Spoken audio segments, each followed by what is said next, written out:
আসসালামু আলাইকুম রহমতুল্লাহ। আজকে আলোচনা করব গুচ্ছবৃত্ত কতটি বিশ্ববিদ্যালয়ের মধ্যে আইন সাবজেক্ট আছে এবং কতটি করে সিট আছে তা আমরা আজকে আলোচনা করব। এবার গুচ্ছে মোট 19টি বিশ্ববিদ্যালয় আছে। এর মধ্যে আমি খুঁজে দেখলাম টোটাল 6টি বিশ্ববিদ্যালয়ের মধ্যে আইন সাবজেক্ট আছে।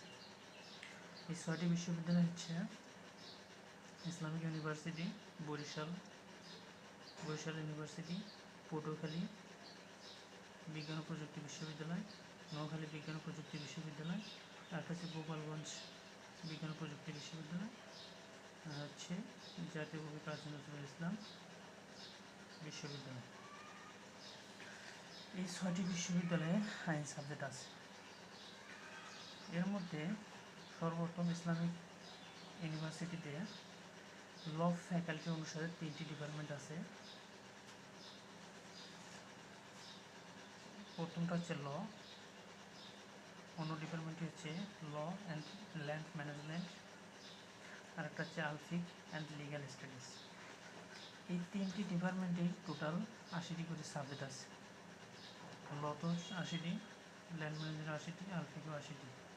এর মধ্যে প্রত্যেকটি ডিপার্টমেন্টে আবার ইউনিট থেকে 32 জন, বি ইউনিট থেকে 40 জন, সি ইউনিট থেকে 8 জন করে ছাত্র নেওয়া হয়।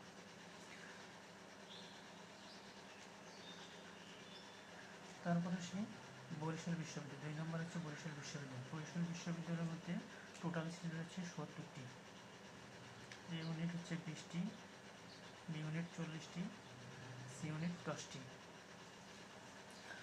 তারপর হচ্ছে পটুয়াখালী বিজ্ঞান ও প্রযুক্তি বিশ্ববিদ্যালয়। এখানে ল নাই, কিন্তু হচ্ছে ল অ্যান্ড ল্যান্ড অ্যাডমিনিস্ট্রেশন। এখানে টোটাল সিট হচ্ছে 18, 36 আর হচ্ছে 40, 60টি। ইউনিট থেকে 18টি, বি ইউনিট থেকে 24টি, সি ইউনিট থেকে 18টি। তারপর হচ্ছে 4 নম্বরে নোয়াখালী বিজ্ঞান ও প্রযুক্তি বিশ্ববিদ্যালয়। এখানে আইনের টোটাল সাবজেক্ট আছে 49টি। তারপর হচ্ছে গোপালগঞ্জ বিজ্ঞান ও প্রযুক্তি বিশ্ববিদ্যালয়, যা আগে নাম ছিল বঙ্গবন্ধু শেখ মুজিবুর রহমান বিজ্ঞান ও প্রযুক্তি বিশ্ববিদ্যালয়। এখানে আইনের সাবজেক্ট আছে 50টি। তারপর হচ্ছে জাতীয় কবি কাজী নজরুল বিশ্ববিদ্যালয়ে আইন সাবজেক্ট আছে 50টি।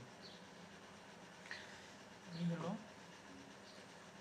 গুচ্ছ অন্তর্ভুক্ত 6টি বিশ্ববিদ্যালয়ে আইন বিভাগের টোটাল সিট সংখ্যা।